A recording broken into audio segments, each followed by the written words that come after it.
C'est vrai que le dernier rapport de l'Inspection générale des finances, qui est sorti d'ailleurs, je crois, en mars 2013, là, que le gouvernement va bientôt produire, dit que les greffiers, globalement, il y a 3 professions dans les professions réglementées, les greffiers, les mandataires judiciaires et les administrateurs.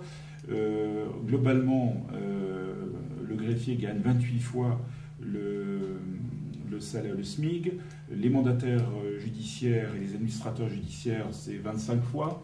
Donc des salaires entre 30 à 40 000 euros. Et d'abord, il faut rappeler que cet argent, c'est de l'argent qui est pris sur les entreprises. Voilà. Donc c'est autant d'argent qui est enlevé.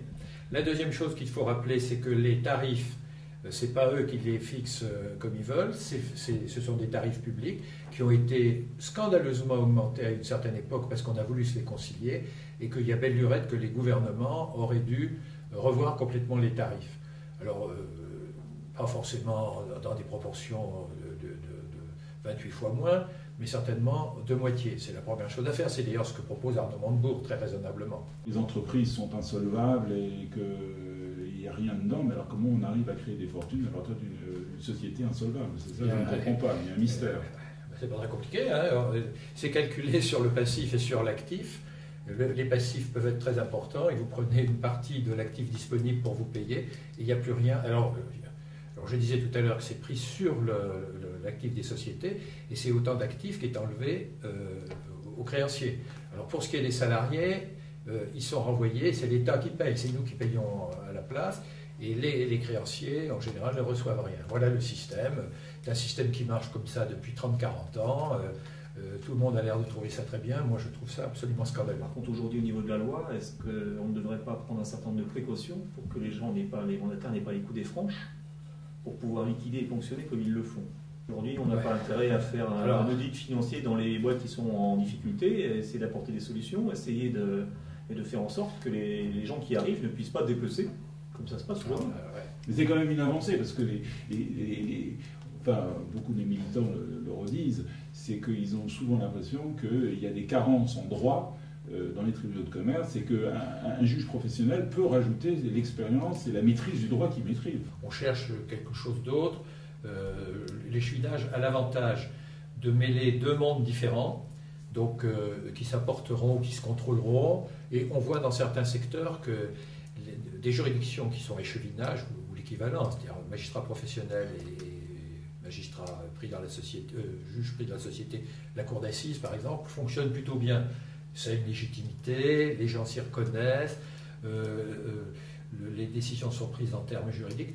On ne peut pas réserver la fonction à quelques professions, hein, c'est toujours les mêmes, en général choisis par la chambre de commerce.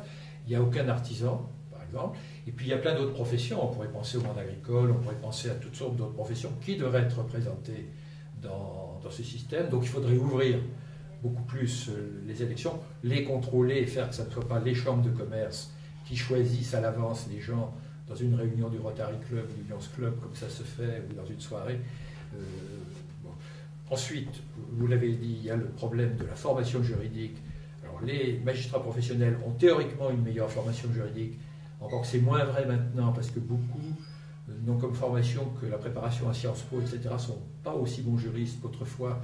Donc il y a à revoir la formation des magistrats professionnels.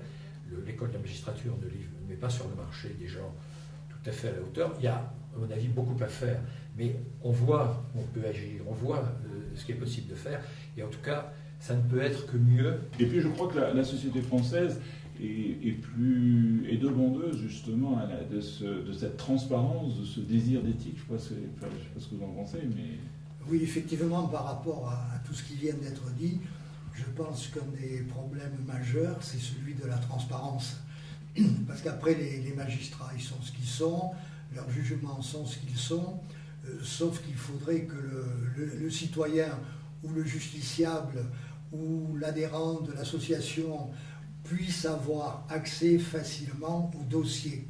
Or, à l'heure actuelle, dans le système français, il y a toujours un secret professionnel à cacher, ce qui fait que le justiciable il a énormément de mal à se faire communiquer les pièces des dossiers. Et il faut des procédures souvent interminables, il faut faire appel à un avocat, il faut également de l'argent, et en plus, ça prend du temps et on n'est pas sûr de gagner. Il faut donner les moyens à tous ceux qui ont intérêt à agir à pouvoir avoir accès au dossier, beaucoup plus facilement que c'est le cas à l'heure actuelle.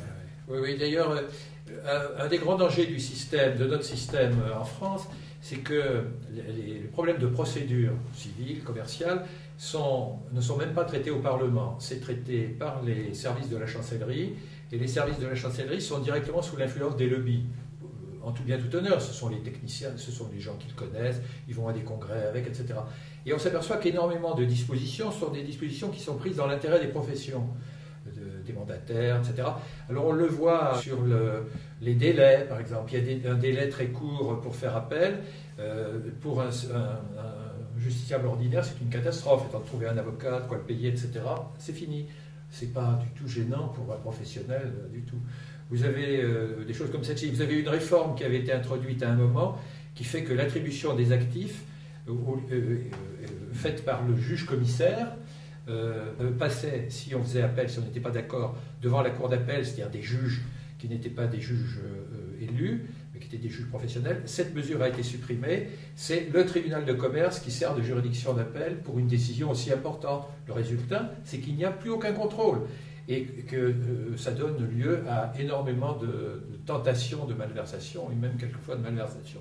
Donc il y a plein de réformes de procédure à faire dans l'esprit service du justiciable et non pas service des professionnels qui ont pignon sur rue, qui sont à la chancellerie. Je pense que là aussi, les magistrats qui sont à la chancellerie devraient être aérés, devraient être davantage contrôlés. La ministre, au lieu de se faire donner des ordonnances pour légiférer sans contrôle du Parlement, ferait mieux d'aller plus souvent devant le Parlement, qui a un contrôle démocratique.